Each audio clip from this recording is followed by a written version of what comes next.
아모스 1장 1절로 8절 말씀을 본문으로 해서 하나님의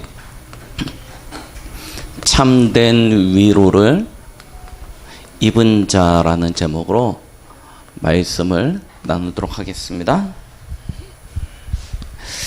우리가 신앙생활을 하고 있는데요.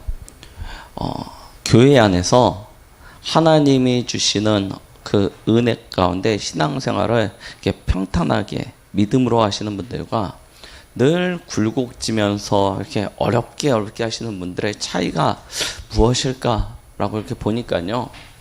사실은 무엇을 보느냐입니다. 세상에서도 그렇고요. 우리가 믿고 있는 이 신앙생활 속에서도 마찬가지입니다. 많은 사람들이 이렇게 자기의 인생과 미래를 앞두고 볼 때 대부분은 사실에 근거하고 현실에 근거하여 안 되는 조건을 찾습니다. 많은 사람들이 어떤 일을 하거나 아니면 어떤 삶을 살아갈 때 이것 때문에 안 되고 이것 때문에 힘들고 이것 때문에 어렵고 다 뭐하냐면 안 되는 조건들을 먼저 찾습니다. 안 되는 조건을 찾아보니까 사실은 우리 주위에 안 될 수밖에 없는 것들이 너무나 많아요. 그리고 그게 사실이고 현실이고 그게 오늘 우리가 삶 속에서 겪는 다양한 문제들이기도 합니다. 그래서 이게 전부인 것처럼 느껴지죠. 그런데 성공하는 사람들, 이건 뭐 믿음을 떠나서 성공하는 사람들, 교회 안에서 진짜 믿음 있게 자기 자리를 지키고 지속하시는 분들은 안 되는 조건이 아니고요. 그 모든 안 되는 조건들 속에서 되는 조건을 찾습니다. 이것이 될 수밖에 없는 이유들을 찾아내요. 믿음은 그런 것입니다. 바라는 것들의 실상이요 보이지 않는 것들의 증거니라. 무수히 많은 안 될 수밖에 없는 이유와 조건들이 우리 앞에 있지만 그럼에도 불구하고 단 하나의 되는 이유, 될 수밖에 없는 이유, 그 조건 하나를 붙잡고 가는 것, 이것이 믿음이고요. 이것이 언약의 여정입니다. 우리의 현실을 둘러보고 환경을 둘러보면 99.9% 여기에 속하여 있습니다. 그런데 그 99.9%에 안 되는 것 말고 0.1%가 될지라도 그것이 하나님의 언약이라면, 하나님의 약속이라면 그 0.1% 때문에 99.9% 안 될 모든 것들이 바뀌어질 수 있습니다. 우리는 그것을 믿는 것입니다. 어떤 것을 보고 어떤 것을 붙잡고 살아가느냐, 여기에 따라서 우리의 인생이 달라지기 시작합니다.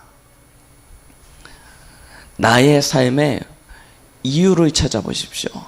내 미래를 놓고 우리 렘넌트들 이유를 찾아보십시오. 진짜 하나님이 준 언약과 비전 속에서 될 만한 것들이 많습니까? 그것에 안 될 만한 것들이 많습니까? 그런데 안 될 만한 거 다 빼버리고 될 수밖에 없는 한 가지를 딱 붙잡으시면 승리하게 되어 있습니다. 성공하게 되어져 있습니다. 그 될 수밖에 없는 이유 중에 이유가 무엇입니까? 하나님의 약속입니다. 언약입니다. 그걸 우리는 믿음으로 붙잡고 나아가는 것입니다. 특히 이번 주 이제 추석이죠. 명절입니다. 온 가족들이 함께 둘러앉아서 서로 친목하며 교제하며 하나가 되어지는 시간인데요. 우리가 제일 힘든 현장이 어디냐면 사실은 가정 현장이고 가문 현장입니다. 우리가 가까운 사람들을 복음화하는 것이 사실은 제일 힘듭니다. 그래서 여기에 대해 이걸 놓고 계속 기도하면서 믿음으로 도전하는데 어느 순간 이 시간이 오래되다 보니까 이 현장은 안 되는 현장이구나, 그렇게 느껴질 때가 있습니다. 그런데 안 되는 현장이 아니고 하나님께서 하고 계시는 현장입니다. 왜입니까? 하나입니다. 주 예수를 믿으라. 그리하면 너와 내 집이 구원을 받으리라. 이것은 우리가 구원받는 동시에 하나님께서 주신 언약입니다. 약속입니다. 그리고 하나님은 그 언약을 지금 이루시고 성취하고 계십니다. 그러면 우리는 안 되는 내가 아니고 될 수밖에 없는 하나님, 그 언약을 붙잡으면 되는 것입니다. 하나님은 하나님의 시간표를 따라 일하실 것입니다. 우리가 뭐 하면 포기만 하지 않으면 되는 것입니다. 그렇죠? 하나님께서 이루실 그 날을 기대하면서 믿음으로 나아가는 것입니다. 이것이 안 되면 우리는 낙심되어질 수밖에 없습니다. 우리는 삶이 너무 힘들고 고달파질 수밖에 없는 것입니다. 우리의 주위에는 참 많은 유혹과 미혹들이 있습니다.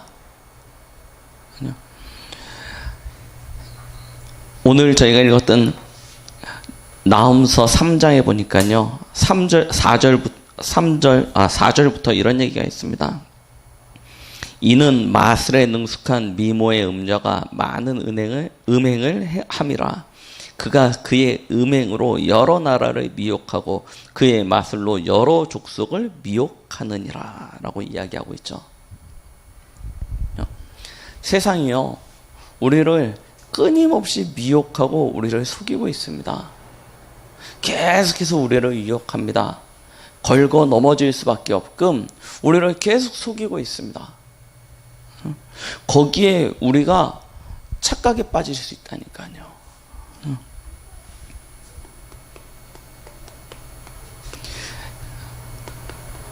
세상이 우리에게 미혹하는 그 미혹으로 말미암아 착각에 빠지게 되어지는 것이 무엇입니까? 오늘 이 나훔서는 나훔이라는 선지자가 지난 요나서에 봤던 동일한 현장입니다. 니느웨를 향하여 경고하는 것입니다. 니느웨가 어떤 곳입니까? 니느웨는 그 당시에 세계 최대 강대국 중에 하나였던 아수르란 나라의 수도입니다. 어마어마한 힘이 있습니다. 그 아수르는 사실은 우상 숭배를 통하여 많은 힘을 가진 그런 동네였습니다. 그 힘으로 전 세계를 정복하고 다니는 정복자였습니다. 여기에 가장 많은 피해를 입었던 나라 중에 한 나라가 바로 북이스라엘과 남유다였죠. 그래서요, 이들은 이런 자신들의 모습을 가지고 성경에 보니까 교만 가운데 빠집니다. 불가능이 없는 것이죠. 자신들의 힘으로 모든 것이 할 수 있다. 모든 것이 될 수 있다. 여기서 그들은 돌이킬 수 없는 함정에 빠져버린 것입니다. 그것이 무엇입니까? 우리가 할 수 있다는 것입니다. 하나님 없어도 우리가 할 수 있다. 자기중심이요. 많은 은금보와 폐물들이 자기의 손에 주어져 있습니다. 창고에 그득그득 쌓여 있습니다. 이 물질이면, 이 돈이면 충분합니다. 이거면 나를 온전히 보장할 수 있습니다. 이것만 있으면 먹고 사는 일에 아무런 문제가 없습니다.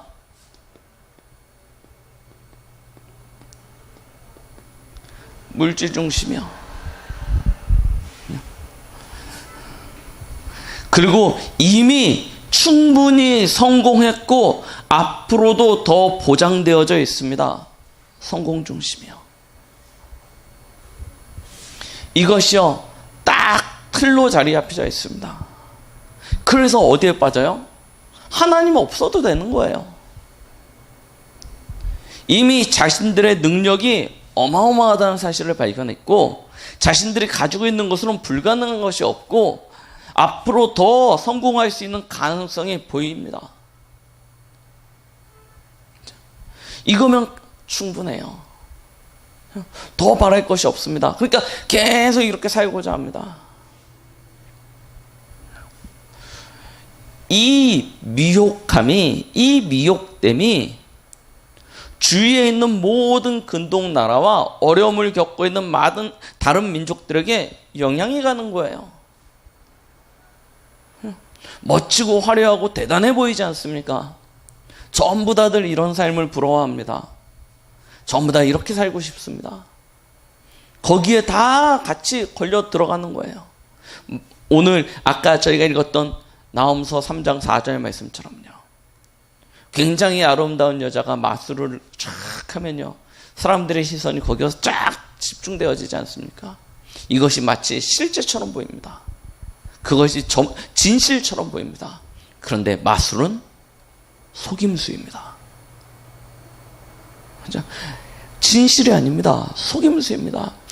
아주 현실처럼 잘 계획해서 잘 프로그램을 짜가지고 해도 그것은 눈속임입니다.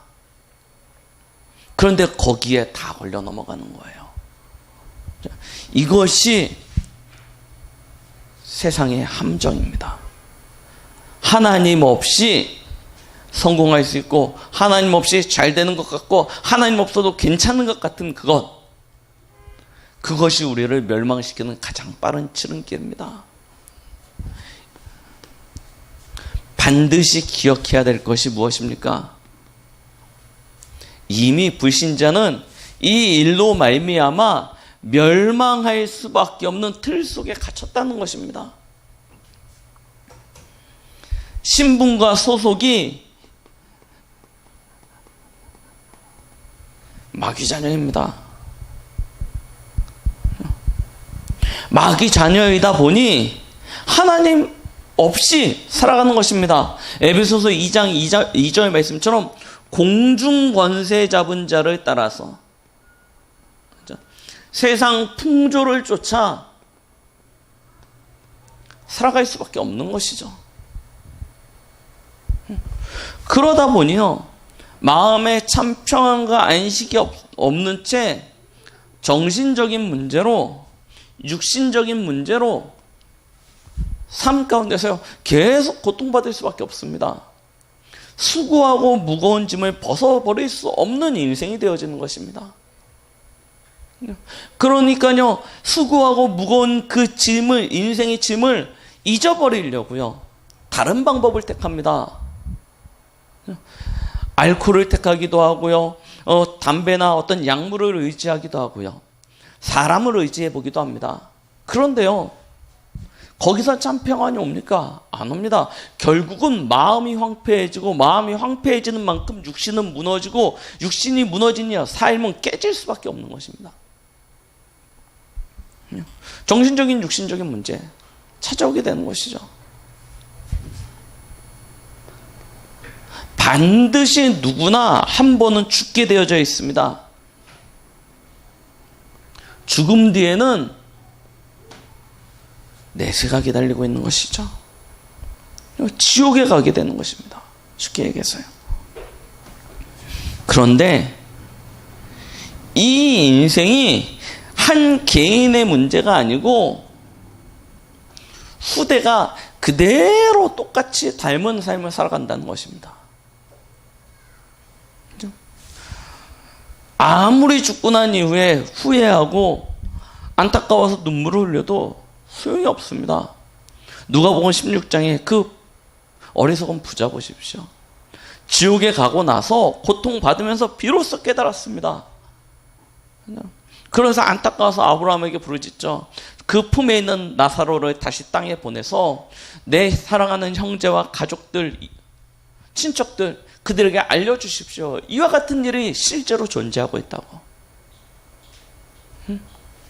그런데 그 부르짖음이 소용없는 것입니다. 후회 없는 일이 되는 것입니다. 후회할 수밖에 없는 그런 돌이킬 수 없는 일들이 되는 것입니다. 틀입니다. 세상의 틀입니다. 세상은 이미 함정 가운데 빠져버렸습니다. 우리는요, 항상 기억해야 됩니다. 여기에 속으면 안 되는 것입니다. 이렇게 살아갔던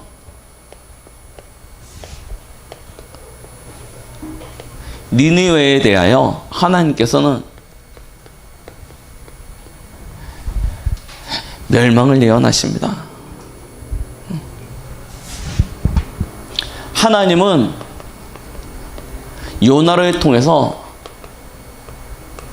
기회를 주셨습니다. 오늘 나음서 1장 3절 말씀처럼요, 여호와는 노하시기를 더디하시며. 그렇죠? 하나님은 한 번의 기회를 이미 니느웨에게 허락하셨습니다. 그것이 바로 요나서죠. 요나를 통해서 니느웨를 한 번 용서하여 주셨습니다.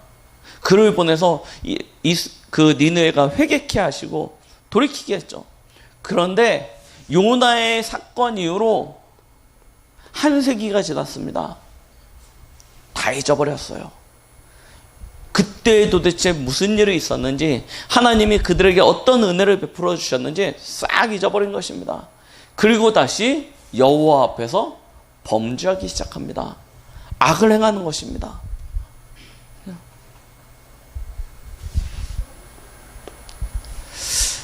1장 3절에 다시 이야기하십니다. 여호와는 노하시기를 더디하시며 권능이 크시며, 그 다음에요, 벌 받을 자를 결코 내버려 두지 아니하시느니라. 하나님이 니느웨를 향한 하나님의 분노가 이제 끝에 다다르신 것입니다.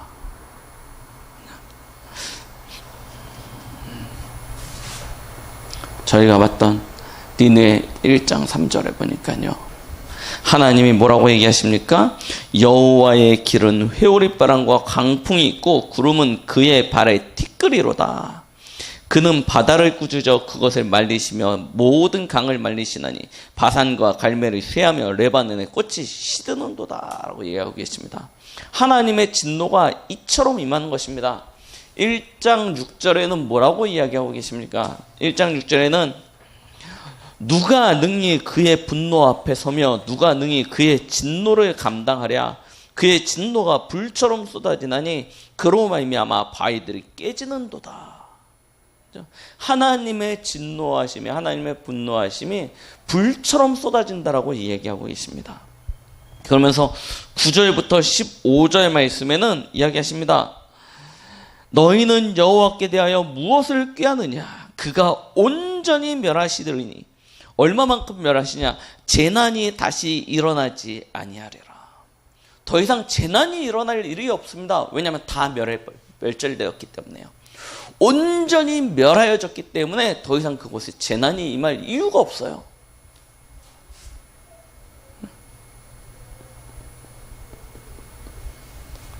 이런 하나님의 진노가 임하게 되는 것입니다. 15절에 보니까요, 12절에 보니까 그렇게 얘기하십니다. 그들이 비록 강하고 많을지라도 반드시 멸절을 당하리니 라고 기록하고 있죠. 하나님을 대적하는 자는 반드시 멸절, 하나님이 반드시 하시겠다는 것입니다. 거기에 이 말씀을 들은 니느웨를 향하여 이 말씀이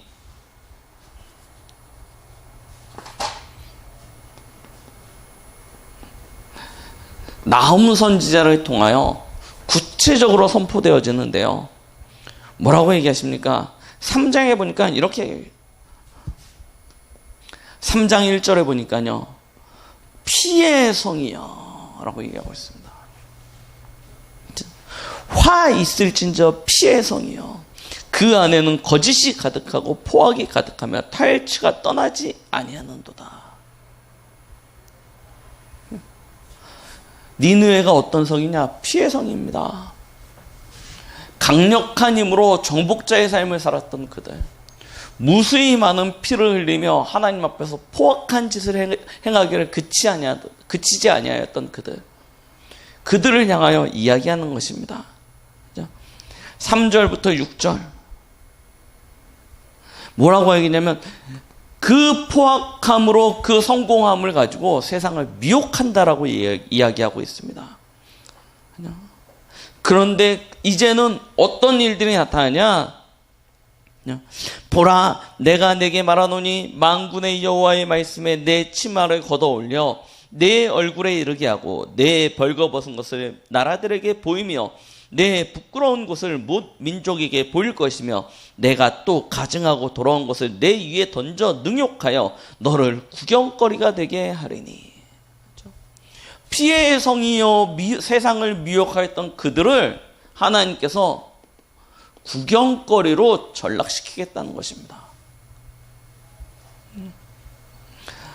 3장 13절에 보니까 하나님의 진노가 불처럼 임하셔서 그 성문을 불태워버릴 것이라고 이야기하고 계십니다.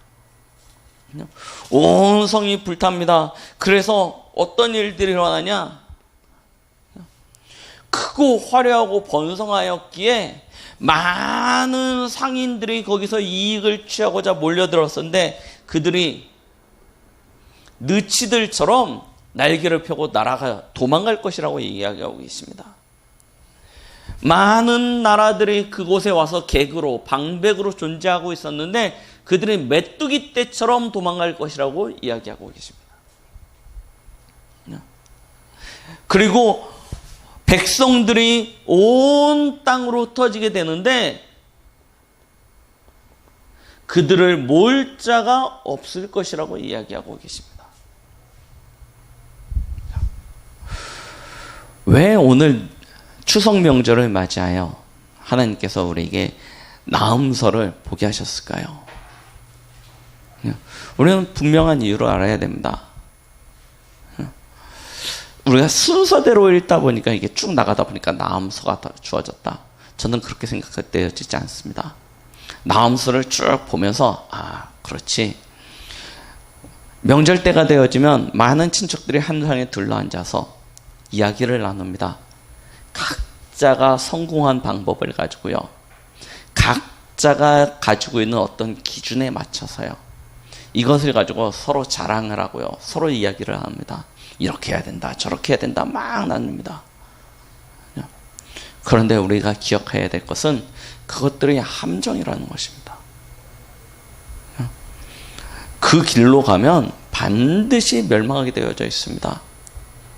성공하지 못한다? 이런 얘기가 아닙니다. 그 길로 가면 성공할 수 있겠죠. 열심히 공부하고 최선을 다해서 노력하면 성공합니다. 맞죠? 그런데 중요한 건 이 틀을 벗어나지 못한다는 것입니다. 허리띠 쫄라매고 부지런히 일하면서 돈 모으면, 맞죠? 왜 못 모으겠습니까? 세상 방법을 따라서 열심히 돈 모으면 부자 될 수 있습니다. 좀 더 넓은 아파트, 좀 더 좋은 차, 좀 더 좋은 음식 먹고 살 수 있겠죠. 그런데 중요한 건 이 틀을 벗어나지 못한 인생을 살게 되어진다는 것입니다. 더 중요한 건 그렇게 성공하면 우리의 후대들에게 똑같은 함정 속에 빠지도록 또 안내한다는 것입니다. 그렇죠? 세상은 지금 우리를 그렇게 함정 가운데로 몰아넣고 있습니다. 그러면 신앙생활은 되냐? 아니요. 이 방법대로 살아가 보십시오. 신앙생활 되는지. 신앙생활 절대 안 됩니다. 교회에 와서 예배 안 드린다 이런 얘기가 아닙니다. 헌금 더 많이 낼 수도 있습니다. 그런데 뭐가 안 되냐? 믿음이 없어진다니까요. 교회에 와서 자리는 차지하고 위치는 가지고 헌금도 하고 헌신도 하고 다 하는데 뭐가 사라지냐? 하나님 없는 자기중심, 물질중심, 성공중심. 그래서요. 예배를 드려도 은혜가 안 되고 기도를 해도 실제가 아니고 진짜 참된 신앙생활 안 되는 것입니다. 그러면 이렇게 안 사니까요. 이 길에서 벗어나려고 하니까요. 우리 주위에 이미 이러한 시스템 속에서 성공했던 사람들이 우리를요 계속 조롱하고요, 멸시하고요, 핍박하고요. 이제 우리를 능욕합니다. 아이고 어리석은 것들 왜 그러고 사냐 하면서 막 세상이 우리를 조롱합니다. 그리고 사실은 우리의 형편은 날마다 어렵고 힘든데 세상은요 굉장히 화려하고 멋지고 좋아 보입니다. 어쩔 수 없지 않습니까? 작은 집에 사는 것보다는 큰 집에 사는 게 부럽고, 조그만 차 타고 아니면 걸어 다니는 것보다는 크고 좋은 차, 맞죠? 지나가면 눈이 이렇게 우 하고 돌아가게 되고, 그렇게 될 수밖에 없습니다. 그래서 어느 순간 우리도 세상을 부러워하게 되고, 또 그러면서 갈등하게 되어지죠. 이 두 가지 사이에서 계속 갈등합니다. 더군다나 명절 때 되어지면요, 이미 괜찮은 성공한 우리 친척들이나 형제들이 있으면요, 괜히 의시되면서요 또 우리를 무시합니다. 괜히 우리는 그냥 뭔가 부족한 것 같고 모자란 것 같고 그런 계속 든다니까요. 그런데요, 보세요, 우리는요 무엇을 보느냐가 너무 중요하다니까요. 우리의 인생과 우리의 신앙을 놓고 무엇을 보고 가느냐가 너무나 중요합니다. 하나님은 일의 결과를 이미 우리에게 알려주십니다. 그리고 나음서를 통해서 우리에게 하나님의 위로를 주시는 것입니다.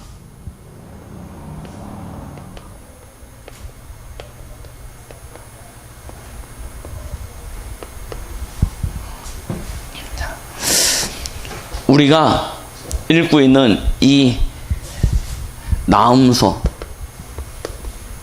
이 나훔의 뜻이 무엇입니까? 하나님의 위로, 하나님의 위로자, 이런 뜻을 가지고 있습니다. 그렇죠? 강대국이 우리 주위에 성공한 사람들이 우리를 핍박하고 우리를 어렵게 만들고 우리를 고난 가운데 빠지게 만들어도 하나님께서는 우리를 위로하신다는 것입니다. 자, 1장 7절 말씀을 보십시오. 뭐라고 기록하고 있습니까? 1장 7절에요. 여호와는 선하시며 환난 날에 산성이시라. 그는 자기에게 피하는 자들을 아시느니라. 하죠? 하나님은 자기에게 피하는 자들을 아십니다. 그분은 우리의, 여호와는 선하시며 환난 날에 우리의 산성이 되어 주십니다. 우리를 그 품에 품으시고 우리를 보호하시는 줄 믿습니다. 그렇죠? 하나님은 우리를 위로하고 계십니다. 1장 12절에요. 뭐라고 이야기하고 계십니까?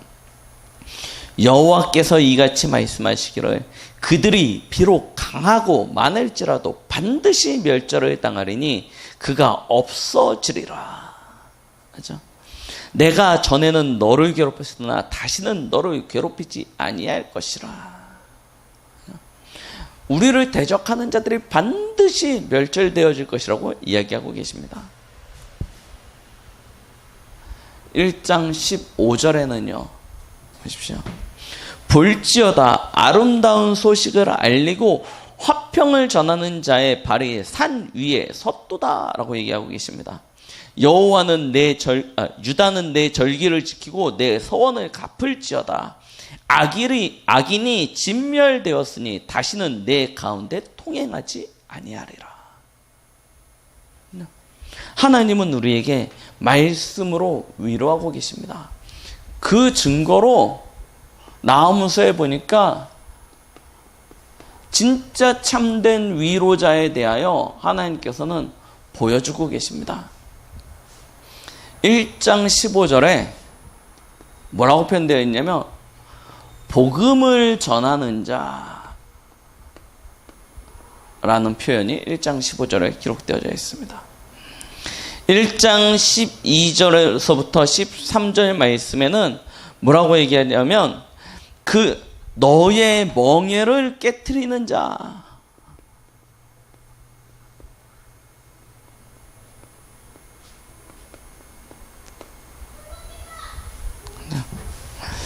그러면서 1장 7절 말씀에는 환난 날에 너의 산성이 되어줄 자, 1장 8절 말씀에는 그가 범람하는 물로 그곳을 진멸하시고 자기의 대적들을 흑암으로 쫓아내시느니라 라고 기록되어 있죠. 대적들을 심판하실 자. 1장 3절에는 노하기를 더디하는 자. 자, 이분이 누구십니까? 이분이 하나님이시고 이것이 예수 그리스도를 예표하는, 그렇죠? 나음서에 기록되어져 있는 그리스도의 모습입니다. 하나님께서는 우리를 진짜 말씀을 통해서 위로하고 계십니다. 오늘날 우리가 겪고 있는 어려움, 고난, 사실은 다 지나가는 것입니다. 이번 화요 집회 때 얘기하셨던 것처럼 우리가 문제라고 생각하는 것의 50%는 문제가 아니라고 얘기하셨습니다. 이 문제가 아닌데 우리는 문제라고 생각하고 있는 것. 그리고 나머지 한 40%는 그냥 기다리면 사라지는 것들. 그럼 진짜 문제는 몇 프로냐?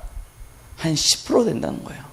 그런데 중요한 것은 진짜 문제는 반드시 답이 있다 얘기하셨어요. 문제가 가짜니까 답이 없어요. 문제가 틀린 것이니까 답이 없습니다. 그런데 진짜 문제는 뭐가 있어요? 분명히 답이 있습니다.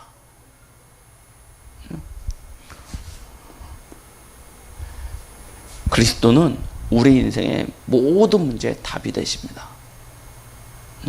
이 그리스도를 붙잡으면 우리는 그 안에서요, 하나님이 주시는 참된 위로와 안식과 평안을 누릴 수 있게 되어 있죠. 우리가 이 위로를 실제로 나의 삶 속에서 누리려면요, 어떻게 하면 됩니까? 그럼 복잡하지 않습니다. 붙잡으십시오. 무엇을요? 하나님의 언약을요.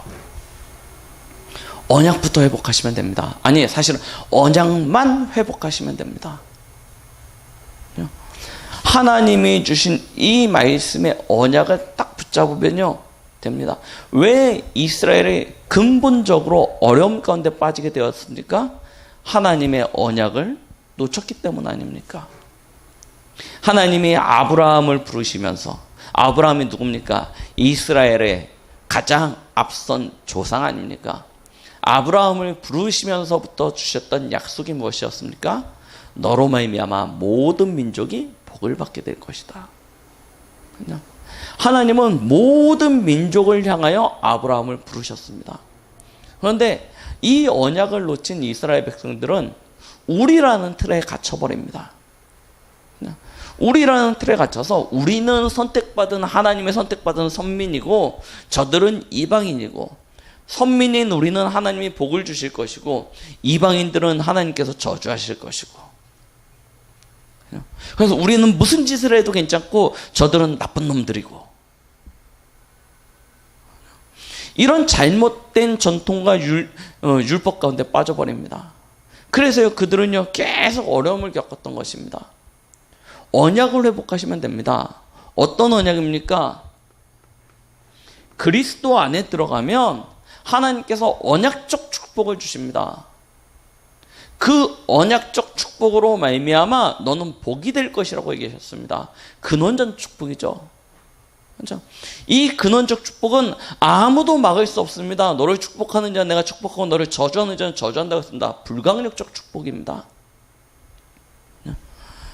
이 축복은 맞죠? 너를 통하여 주어질 것입니다. 대표적인 축복입니다. 네가 받은 복이 전달되어질 것이라는 것입니다.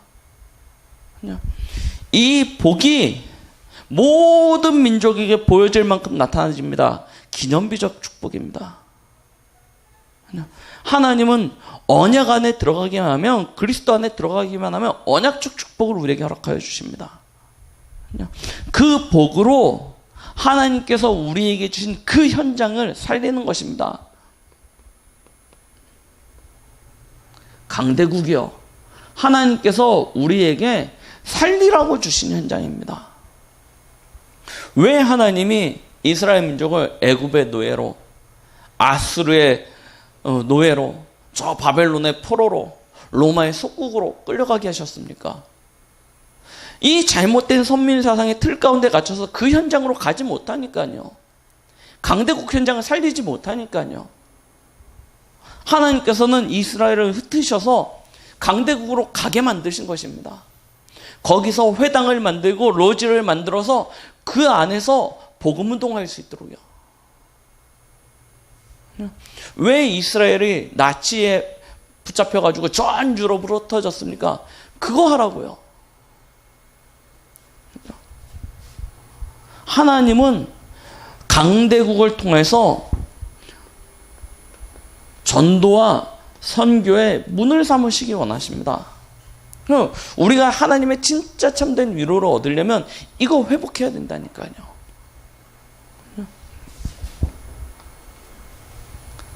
하나님이 주신 진짜 위로를 받는 방법입니다. 그것을 내 것으로 소유할 수 있는 방법. 이것이 하나님의 언약이라면 우리는요, 지금부터 기도하는 것입니다. 이 언약을 붙잡고 기도하는 것입니다. 어떤 기도입니까?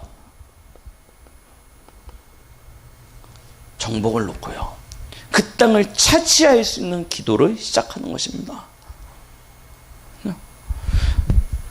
기도하면 하나님이 역사하십니다. 하나님이 영으로 역사하십니다. 기도하는 그 현장에 하나님께서 천만천사를 동원하십니다. 그때 모든 흑암의 세력이 결박되어지게 되어져 있습니다. 그곳에 하나님의 나라가 임재되어지는 것이죠. 기도는 영적인 과학입니다. 아무런 소용이 없고 언제 응답되어질지 모르는 막연한 것이 아닙니다. 기도는 매우 구체적이고 사실적인 것입니다. 우리의 가정 현장, 가문 현장 안 된다가 아니고요, 하나님이 내게 주신 전도할, 정복할 현장인데 우리가 그 현장을 어느 순간 시간이 지나면서 포기해버린 현장이 되었다니까요. 그래서 흑암지대가 되고 재앙지대가 되어집니다. 빨리 나의 것으로 회복하십시오. 가문을 놓고, 가정을 놓고 진짜 기도 시작하십시오. 강북이라는 현장 마찬가지고요, 민족과 세계 후대 현장 마찬가지입니다. 우리가 언약 붙잡고 마음 먹고 기도로 도전만 해도 하나님은 역사하기 시작합니다. 진짜 위로는 힘들었지, 아이고 고생 많았지, 아이고 눈물 닦아주는 것이 진짜 위로가 아닙니다. 그죠? 하나님은 참된 위로를 허락하십니다. 그 위로함은 그 땅을 다스리고 정복하는 것입니다. 그 땅을 차지하는 것입니다. 대부분 위로, 하나님께로부터 위로받는다고 하면 시아버지, 시어머니, 남편 때문에, 자식들 때문에 힘들었던 것, 하나님 앞에 눈물을 흘리면서 하나님이 내 마음 아시죠 하면서 그걸 위로라고 생각한다니까요. 그거는요, 그렇게 위로받는 것은 평생 가도 해결되어지지 않는 것입니다. 뭘 회복하셔야 돼요? 언약 회복하십시오. 그 땅은 여러분들에게 주신 땅입니다. 뭐 하시면 되냐? 기도로 정복을 시작하시는 것입니다. 차지하기 시작하시는 것입니다. 그죠? 이것이 하나님이 우리에게 주신 진짜 위로고, 하나님이 우리에게 주신 진짜 응답이고 능력입니다. 이번 명절에요, 우리가 가정 가문 복음화를 놓고 함께 기도하면서 현장으로 가게 되어지는데요, 단순히 그냥 어떻게 하다 보면 되겠지, 이런 우리의 잘못된 틀에서 벗어나셨어요. 하나님이 주시는 참된 위로를 회복하시는 그런 복된 한 주간이 되시기를 예수 그리스도의 이름으로 축원드리겠습니다. 기도하시겠습니다. 하나님 아버지 감사드립니다. 오늘 우리가 나음서를 통하여 하나님의 말씀을 붙잡습니다.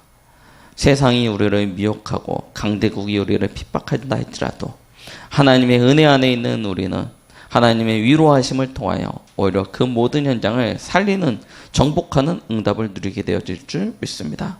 하나님, 특히 이번 주간 우리의 가장 어렵고 힘든 현장, 그러나 우리의 가슴 속에 남아있는 한으로 붙잡혀져 있는 가정과 가문 현장을 놓고 기도합니다. 하나님 살아나는 축복을 누리게 하여 주시옵소서. 하나님의 나라가 우리의 가문과 가정 현장 속에 임재되어지게 하여 주시옵소서. 우리의 가족과 우리의 일가 친척이 하나님의 백성 되어지는 은혜를 누리는 한 주간 되도록 역사하여 주시옵소서. 예수님의 이름으로 기도드렸습니다. 아멘.